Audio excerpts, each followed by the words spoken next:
సాయంకాల సమయములో సంధ్యాదీపారాధనలో వచ్చును తల్లి మహాలక్ష్మి, వచ్చును తల్లి వరలక్ష్మి. కాళ్లకు గజ్జెలు కట్టింది, మెడలో హారము వేసింది, పిలచిన వెంటనే పలికింది, అడిగినదంతా ఇచ్చింది.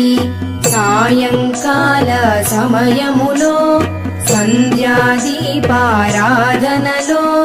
వచ్చును తల్లి మహాలక్ష్మి, వచ్చును తల్లి వరలక్ష్మి.